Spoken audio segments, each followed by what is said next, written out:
Assalamualaikum warahmatullahi wabarakatuh. Saya Harisma Irani dari Tadris Kimia 3A dengan NIM 1860212221015 akan memperkenalkan video micro teaching saya dengan materi kesetimbangan ion dalam larutan garam atau biasa disebut dengan hidrolisis garam. Assalamualaikum warahmatullahi wabarakatuh. Waalaikumsalam warahmatullahi wabarakatuh. Oke, selamat pagi semuanya. Pagi. Oke, sebelum itu saya akan mau tanya, kalian hari ini mau belajar apa sih? Kesetimbangan ion dalam larutan garam. Oke, betul. Kesetimbangan ion dalam larutan garam. Yang biasa disebut apa? Hidrolisis garam. Betul sekali. Hidrolisis garam. Oke, untuk itu sebelum kita memulai pembelajaran pagi hari ini, alangkah baiknya kita berdoa terlebih dahulu. Oke, berdoa dipersilahkan. Oke, berdoa selesai. Nah, di pagi hari ini saya akan bertanya dulu, apakah kemarin atau semalam kalian sudah belajar mengenai materi hari ini? Sudah, Bu. Saya belum, Bu. Oke, ada yang belum, ada yang sudah. Oke, maka dari itu saya sebagai pemateri kali ini meminta teman-teman semua untuk belajar terlebih dahulu. Dipelajari dulu apa sih hari ini membahas apa. Dicermati di materi tersebut ada materi apa aja, ada reaksi apa aja. Garam itu kenapa terjadinya hidrolisis itu kenapa harus dipelajari. Akan kita bahas untuk hari ini. Oke? Saya kasih waktu 15 menit, kira-kira cukup ya? Cukup, Bu. Oke, cukup. Dan maka dari itu 15 menit dimulai dari sekarang. Silahkan. Oke, semua udah selesai untuk belajarnya? Sudah, Bu. Sudah ya? Oke, untuk itu saya akan menjelaskan metode pembelajaran kali ini. Saya akan menggunakan metode dengan diskusi. Jadi nanti saya dan teman-teman semua berdiskusi bersama mengenai materi yang kita bahas hari ini. Oke? Nanti ada diskusi juga, ada tanya jawab antar teman dan diskusi juga antar saya sendiri. Oke? Yang pertama kita akan membahas apa sih kesetimbangan larutan itu. Sebelum lebih dalam kan kita harus mengetahui ya apa sih kesetimbangan larutan itu. Jadi kesetimbangan larutan itu adalah bagian dari kesetimbangan kimia. Misalnya kesetimbangan larutan yang melibatkan ion-ion, melibatkan reaksi ion-ion dalam larutan garam. Oke, misalnya itu. Nah, di dalam garam sendiri itu pastinya mempunyai sifat juga ya kan? Ada sifat asam dan sifat basa.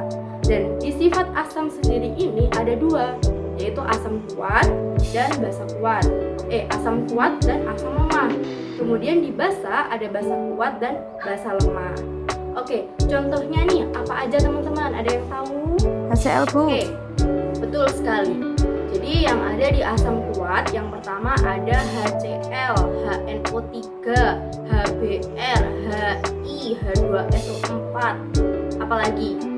HClO4. Oke, boleh. Terus yang di basa kuat apa aja? NaOH, Bu. Ya, betul sekali. Ada NaOH, KOH, CaOH2 dan BaOH2. Oke, selain itu berarti yang bersifat lemah, berarti selain dari asam kuat tadi berarti yang bersifat asam lemah, dan selain dari basa kuat tadi berarti basa lemah. Oke, sampai sini adakah materi yang akan ditanyakan dulu mengenai hal tersebut yang sudah saya sampaikan? Ada, Bu, saya. Oke, kamu silahkan bertanya. Oke, pertanyaan yang bagus dari ujung sana. Jadi pertanyaan teman kalian tadi adalah, apa iya garam itu tidak semua mengalami hidrolisis dan mengapa tidak mengalami? Oke, jadi saya akan memberikan penguatan bahwa tidak semua garam itu mengalami hidrolisis. Mengapa? Karena bisa dikatakan hidrolisis garam atau reaksi hidrolisis garam itu apabila garam tersebut akan mengalami ion-ion atau bereaksi dengan ion-ion bersama air. Jadi dia akan berlarut dengan air dan mengalami reaksi dengan air. Karena hidrolisis sendiri kan itu hidro kan air ya. Jadi apapun garam itu akan melibatkan dengan air. Tapi kalau tidak bereaksi dengan air, mana bisa dikatakan dengan hidrolisis garam. Sedangkan hidrolisis sendiri itu adalah air gitu. Paham ya dari sini? Jadi misalnya nih basa kuat dengan asam kuat atau basa kuat dengan basa kuat sendiri, itu tidak bisa dikatakan hidrolisis garam. Karena garam itu bersifat basa kuat dan asam kuat. Jadi biasanya hidrolisis garam itu biasanya terjadi ketika sifat itu lemah. Jadi misalnya nih asam lemah dengan basa lemah itu sangat bisa, karena asam lemah dan basa lemah itu bisa bereaksi dengan air, makanya dikatakan bisa dengan hidrolisis garam, yaitu dari basa lemah atau asam lemah tersebut. Oke, itu adalah penguatan jawaban dari temannya. Apakah bisa dipahami? Bisa, Bu. Oke, jawaban tadi cukup menguatkan ya. Jadi benar bahwa hidrolisis itu cenderung mengalaminya ketika lemah dengan lemah ya. Jadi kalau lemah dan kuat itu beda lagi nanti ya. Kita akan bahas di pertemuan selanjutnya. Jadi intinya hidrolisis itu dapat bereaksi dengan air. Nah, yang bereaksi dengan air itu yaitu yang mempunyai sifat lemah gitu. Oke? Sampai sini ada yang ditanyakan teman-teman? Tidak, Bu, cukup. Oke, saya rasa saya cukup memberikan materi untuk hari ini. Jadi setelah ini saya akan memberikan soal latihan kepada kalian semua untuk dikerjakan. Boleh diskusi sama temannya sendiri, boleh sama teman yang lain, asalkan keadaan kelas ini harus tetap kondusif.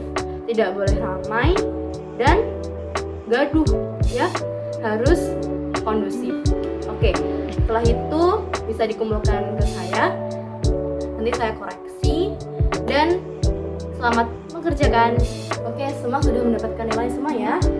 Bukunya sudah di tangan semua? Sudah. Oke, jadi untuk pertemuan hari ini cukup sampai di sini.